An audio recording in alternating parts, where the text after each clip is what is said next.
Assalamualaikum teman-teman. Kita ketemu kembali. Kali ini kita akan bahas metode yang lain untuk penyelesaian program linier. Sebagai intro, tadi di pertemuan sebelumnya sudah saya jelaskan bahwa untuk metode grafik kita hanya terbatas untuk menyelesaikan yang kasus variabelnya maksimal 2. Tetapi kalau kasusnya ternyata lebih besar sama dengan 2, lebih besar dari 2, gitu ya, maka kita tidak bisa nih teman-teman, kita pakai metode grafik nggak bisa kita terapkan. Kita paksa masukin buat grafiknya, misalkan tetap nggak bisa. Nah, itu tidak valid kalau kita kerjakan pakai metode grafik. Nah, selanjutnya pakai apa kalau tidak bisa dikerjakan pakai metode grafik? Nah, kalian bisa pakai metode simplex nih. Metode simplex itu seperti apa? Metode simplex itu metode simplex itu merupakan teknik yang paling baik, biasanya memang sering dipakai metode simplex ini, yang paling baik untuk menyelesaikan masalah program linier yang tidak punya keterbatasan dalam jumlah variabel dan keputusan. Nah, kalau tadi hanya terbatas, kalau misalkan 2 boleh lah pakai grafik, metode grafik. Kalau lebih dari 2, kita tidak bisa gunakan pakai metode grafik. Nah, kita bisa pakai metode simplex ini, teman-teman. Nah, untuk algoritma simplex ini dijelaskan dengan menggunakan logika secara aljabar matriks. Makanya kemarin minggu yang lalu sudah sempat saya tanyakan apakah masih ingat dengan materi di matematika dasar. Karena sebenarnya dasarnya adalah di matematika dasar. Jadi beberapa materi yang harus kalian kuasai terkait sama matriks, terkait sama transformasi linier, kemarin untuk yang operasi baris elementer untuk Gauss-Jordan itu kemarin. Makanya sempat saya tanyakan terus apakah masih ingat gitu ya, karena nanti dipakai nih untuk proses di penyelesaian di beberapa metode di operational research. Salah satunya di metode simplex ini gitu ya. Oke, pada dasarnya untuk metode simplex sendiri itu pakai dua kondisi teman-teman. Kondisi optimalitas yang menyatakan bahwa penyelesaian optimal itu adalah yang paling baik. Ada kondisi visibilitas yang menyatakan bahwa solusi yang akan dioptimalkan adalah solusi kelayakan dasar atau basic visible solution. Nah, ada dua aja kondisinya. Contoh, kita langsung masuk contoh bentuk umumnya. Misalkan kita punya maksimumkan Z sama dengan C1 X1 sampai Cn Xn.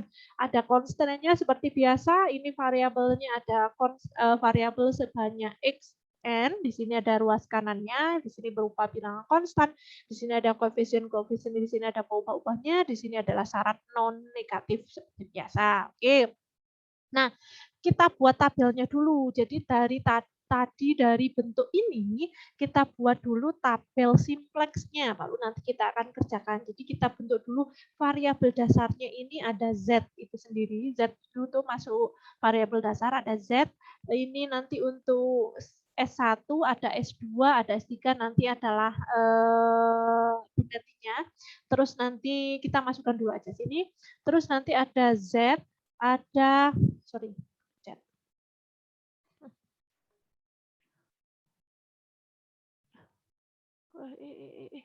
Nah, ya, jadi nanti akan ada nih X1, X2 sampai Xn ada berapa variabel di sini, ada S1, S2 nanti untuk melihat nilai-nilainya yang lain.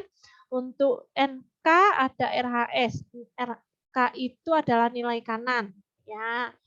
Atau right height set ya, indeks rasionya. Nah, nanti proses pengerjaannya kalian di sini nih di tabel simplex. Nah, biar lebih paham lagi, kita langsung masuk ke contoh kasus bagaimana proses dari bentuk model matematikanya kita masukkan ke tabel simplexnya. Oke. Nah, kita punya misalkan fungsi tujuannya ini nih. Z sama dengan 3x1 plus 5x2 ini masih dua variabel, sebenarnya bisa pakai metode grafik, tapi kita pakai simplex gimana? Ya, coba dulu ya. Ada constraint-nya di sini kita punya 2x1 lebih kecil dari sama dengan 8, ada 3x2 lebih kecil sama dengan 15, ada 6x1 plus 5x2 lebih kecil sama dengan 30. Ada syarat non negatif di sini, semua variabel alias x1 sama x2 juga semuanya harus lebih besar dari sama dengan 0. Gimana prosesnya? Ini prosesnya. Sebentar ya. Kok loading ya. Oke, langkah pertama itu kita right hand side itu, jadi yang N alias NK itu fungsi kendala harus positif. Ya harus positif dulu. Jadi nilai kanan dari fungsi kendala itu semuanya harus negatif. Kalau harus positif. Kalau misalkan di soal ternyata soalnya itu nilai kanan dari fungsi kendalanya itu berupa bilangan negatif, itu harus kalian kalikan di ruas kiri maupun ruas kanan dengan negatif 1, sehingga nanti untuk nilai kanan fungsi kendalanya jadi positif. Nah, selanjutnya yang kedua adalah mengubah tanda pertak sama lebih kecil atau sama dengan yang terdapat pada persamaan fungsi kendala itu jadikan sama dengan. Ya. Caranya dengan cara memasukkan variabel slack. Jadi yang tadi lebih kecil sama dengan itu kita imbui dengan S. Jadi makanya tadi ada S1, ada S2, S3. Itu slack variabel yang nanti akan kita tambahkan tergantung nanti kita prosesnya seperti apa waktu ketika merubahnya menjadi tanda sama dengan. Oke, yang bernilai positif. Nah, adapun banyaknya variabel slack yang tersebut pada fungsi kendala yang tadi di contoh soal itu, berarti di sini ada 2x1 plus S1 sama dengan 8. Ya, ada 3x2 plus S2 sama dengan 15. Nah, S1-nya berapa, Bu? S2-nya berapa, Bu? S3-nya berapa, Bu? Belum tahu kita. Kita belum tahu. Pokoknya kita nambahin sebuah bilangan di mana sehingga kalau di sini lebih kecil, sini kan lebih kecil, masih lebih kecil sama dengan 8 tadi di fungsi di contoh soalnya. Nah, ini kita sama dengan dulu. Gimana caranya kita supaya jadi sama dengan? Berarti kita menambahkan dengan sebuah bilangan di yang lebih kecil tadi ini supaya nanti hasilnya sama dengan berapa banyak belum tahu kita buat aja pembantunya dulu ya. Kita buat pembantunya, kita tambahi dengan slack 1 di sini, kita tambahi dengan slack 2, kita tambahi dengan slack 3 ya. Jadi kita nambahi 3 slack di sini, slack variabel. Oke. Kita tambahi dulu. Habis itu nah, nilai kanan dari fungsi tujuan. Kalau tadi nilai kanan dari fungsi kendala itu harus positif. Kalau ini nilai kanan dari fungsi tujuan atau goal orientasinya tadi itu harus bernilai 0. Ya, harus bernilai 0. Ya, ini kan masih bentuknya Z sama dengan 3x plus 3x1 plus 5x2. Gimana caranya? Kita pindah ruas. Biasanya kalian ngomongnya pindah ruas ya. Berarti kita ini jadi min 3x1 min 5x2 sama dengan 0. Jadi nilai kanan dari fungsi tujuannya sekarang jadi 0 gitu. Jadi ini pindah ruas ibaratnya kalian bahasanya kalian yang lebih familiarnya ya. Oke. Oke, terus selanjutnya fungsi tujuan ditambah juga dengan variabel slack. Tidak hanya di fungsi kendalanya saja yang ditambah slack, fungsi tujuan juga ditambah dengan variabel slack. Ya, variabel slack-nya apa? Seperti ini. Slack yang tadi kalian tambahkan ke fungsi kendala itu juga harus ditambahkan ke fungsi tujuannya, teman-teman. Untuk koefisiennya adalah 0.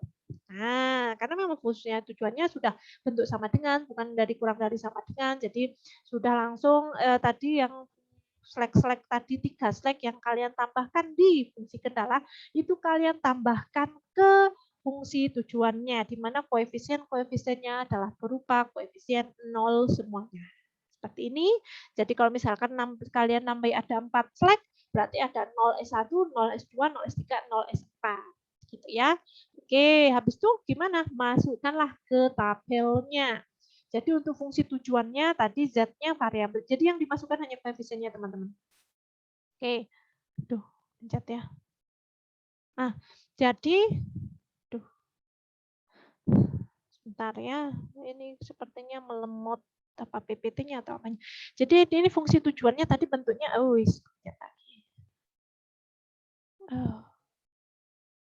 back dulu. Enggak mau back. Nah, jadi ini koefisien diambil hanya koefisien ya awal pencet lagi.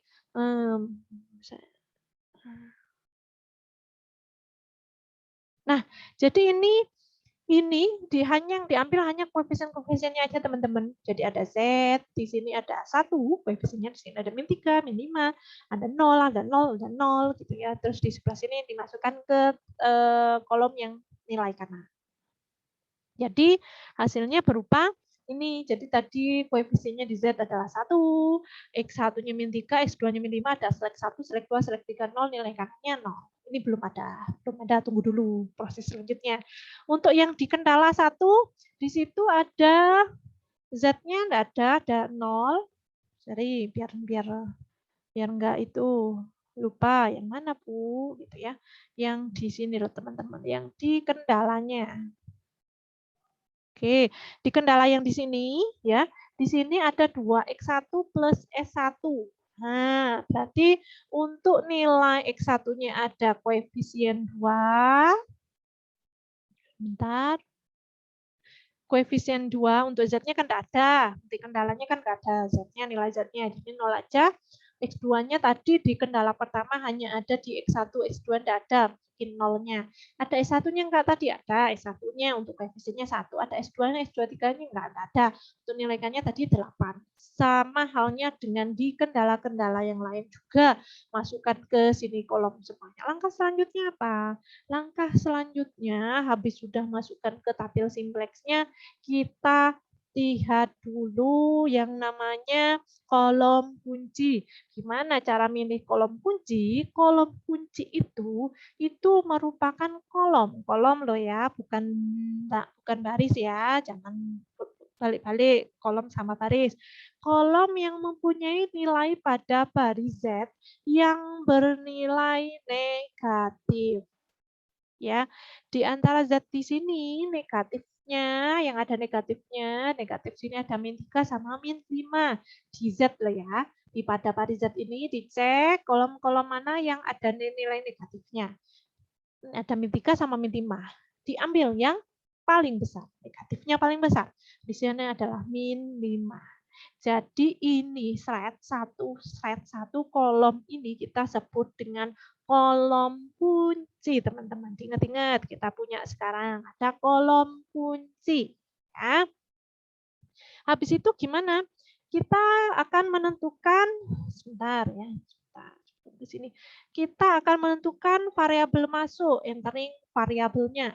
Entering variabelnya di sini adalah yang akan masuk ke sini adalah X2 nanti yang akan masuk. Entering variabel masuk kemana Bu? Sebentar, di sini ya.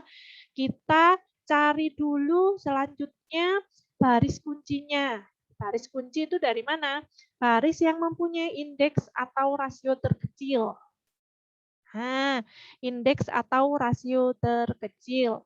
Di sini ini dibagi dengan 0 undefined, tidak terdefinisi gitu ya. 15 dibagi dengan ini 15 bagi 3, 5.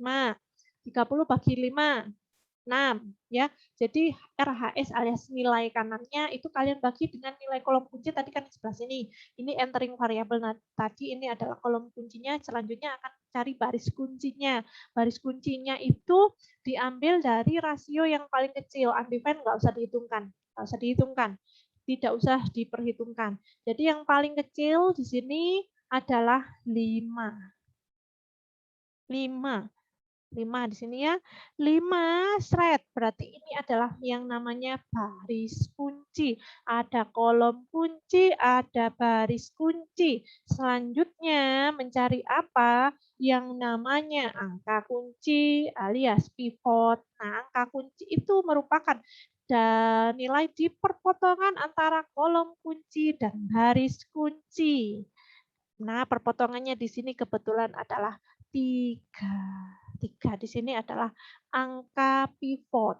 Nah, habis itu kita tentukan variabel keluarnya. Yang tadi kita punya entering variabel, kita sekarang tentukan leaving variabelnya berdasarkan dari baris kunci ini. Ya, jadi yang meninggalkan tadi adalah S2 digantikan oleh X2. X2 tadi adalah entering variable. Karena ada nilai baris kuncinya di sebelah sini, berarti ini masuk ke sini menggantikan slide 2. ya. Jadi X2 masuk tadi ke S2, ya ini kok tetap S2. Nah, tetap masuknya ke sininya, ya. Kita gantilah yang keluar berarti S2, gantilah dengan entering variabel tadi adalah X2. Oke. Selanjutnya gimana? Selanjutnya kalian membagi semua satu baris kunci ini semuanya dengan pivot. Pivotnya tadi 3, jadi satu baris di sini, saya cek dulu, satu baris di baris kunci di sini semuanya kalian bagi dengan 3. Bagilah semuanya dengan 3, hasilnya ketemu ini. Seret. Udah. Itu ya. Udah. Habis itu proses selanjutnya adalah kita akan menghitung nilai di sini, di sini, di sini, di sini, di sini, dan seterusnya. Nah, kalau sudah seperti itu, baru kita masuk. Nah, sekarang kita butuhkan materi tentang di matematika dasar kemarin di matriks, ya. Oke, dengan cara seperti apa?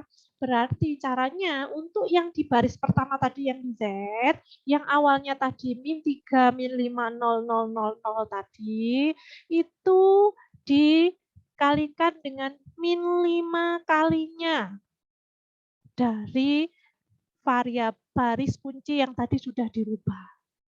Kok -5, Bu? Ini di kolom kuncinya tadi -5, supaya nanti di sebelah sini nanti jadi berapa? Jadi 0. Ya, ini kayak kemarin di perhitungan di Gauss-Jordan, teman-teman. Caranya dengan cara menambahkan dengan -5 kalinya dari baris kunci. Jadi yang baris yang pertama di Z tadi itu kan isinya awalnya -3, -5, 0, 0, 0, 0. Kalian tambahkan dengan -5 kalinya dari baris kunci itu. Ketemulah -3 ditambahkan 0 kali -5 berapa sih? 0, -3 tambah 0, -3. -5 di ini -5 kali 1, -5. -5, oh sorry, ini dikurangi ya, sorry. Ini dikurangi. Tadi saya bilang apa? Ditambahkan apa dikurangi? Benar kan ya? Dikurangi ya? Dikurangi ya. Berarti dikurangi dengan koefisien pada kolom kuncinya. Jadi -5 ditambahkan dengan -5 kalinya 1. -5 ditambahkan dengan -5 dikurangi dengan -5 kalinya 1. -5 -5 berarti hasilnya adalah 0. Di sini ada 0, 0 dikali -5 adalah -5. 0 -5. Sorry, 0 kali -5 kok 5. 0 kali -5 0 ya. 0 0, 0. 0 dikurangi dengan -5/3-nya. -5/3 ya. -5/3 berarti 0 -5/3 itu adalah 5/3. Dan seterusnya. Dinilai kanan juga hitung ya.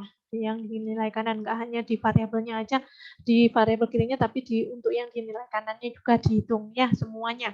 Ini yang baris ke-1, ini yang baris kedua, juga hitung caranya sama. Ini yang baris terakhir. Yang baris kunci tetap tadi yang baris kunci tinggal membagi semuanya dengan angka pivot ya. Oke, ketemulah ini, sudah dihitung, ketemulah ini. Selanjutnya gimana? Selanjutnya kita cari lagi yang nilainya negatif. Kita cari kolom kuncinya lagi. Dicari yang negatif yang paling besar. Di sini negatifnya hanya 1, ya seperti ini pilihannya. Ini kita sebut dengan kolom kunci seret. Kolom kunci sama kayak biasanya ya. Jadi kita punya kolom kunci ini ya. Terus habis itu kita cari rasionya. Rasio yang paling kecil. Ketemulah yang namanya baris kunci, perpotongan antara kolom kunci dengan baris kunci itu kita sebut dengan pivot gitu ya. Sorry, pencet. Dengan pivot ini adalah entering variable tadi menggantikan ke S3, sekarang S3-nya adalah living variable, X1 adalah entering variable menggantikan S3 tadi. Terus habis itu caranya gimana? Sama kayak tadi, berarti ini satu baris ini kalian bagi semuanya dengan 6. Daki dengan 6, ketemulah ini gitu ya. Habis itu gimana? Kita akan menghitung yang di sini, di sini, di sini sama kayak tadi. Berarti yang di sini adalah ini dikurangi dengan karena yang dipakai adalah yang di sini berarti ini tadi X1 nilainya sebelumnya berapa? Min 3 ya. Berarti min 3 dikurang baris ke 1 ini dikurangi dengan min 3 kalinya baris yang ke ini ya, baris kunci ya. Sama kayak tadi dihitunglah ketemu baris 1, baris 2, baris 3 ini caranya sama dengan yang di proses sebelumnya. Nah, kalau habis itu apakah ternyata setelah dihitung di baris 1, baris 2, baris 3 setelah dihitung semuanya ternyata apakah masih ada yang negatif? Kalau sudah tidak ada, berarti kita itu sudah masuk nilai optimal. Nilai optimalnya adalah sebesar 27,5. 27,5. Ya, dengan nilai X1 sebesar 5/6, nilai X2-nya sebesar 5. Gitu ya. Nah, habis itu ketemulah hasilnya. Udah selesai simpleksnya dengan nilai kanan sebesar nilai optimalnya. Di sini ada beberapa latihan, ada latihan 1, latihan 2, ada latihan 3, ada latihan ada latihan 4 tadi. Di sini ada 4 latihan. Coba kalian tidak tugas, saya belum kasih tugas. Buat latihan aja dikerjakan. Nah, untuk satu latihan akan saya oret-oret di kertas. Habis ini sebagai contoh aja, oret-oret di kertas nanti terus saya share di Google Classroom. Jadi nanti akan saya share untuk video tadi yang untuk metode grafik, ada yang metode simplex tadi, terus coret-oretan yang tadi metode grafik itu. Kalau tadi kan masih berupa langsung hasilnya ketemu gitu ya. Jadi oret-oretannya nanti akan saya kasih upload juga di Google Classroom, sama oretan untuk yang latihan 1 ada 4 latihan. Latihan nomor pertama akan saya jelaskan proses perhitungannya di oret-oretan, nanti akan saya share. Nah, yang di latihan 2, 3, 4 coba kalian untuk lebih memahami lagi, coba di rumah dikerjakan, di kosnya dikerjakan. Kalau lagi longgar-longgar tidak kerja, bolehlah dikerjakan. Boleh kalau misalkan ada kesulitan, boleh bisa WA saya atau komentar di forum tempat saya posting video-video ini ya. Oke, gitu teman-teman. Semoga bermanfaat buat kita semua. Terima kasih atas perhatiannya, teman-teman. Sehat selalu semuanya. Tetap jaga kesehatan, jaga jarak ya. Semoga sehat selalu buat kita semua. Terima kasih. Assalamualaikum warahmatullahi wabarakatuh.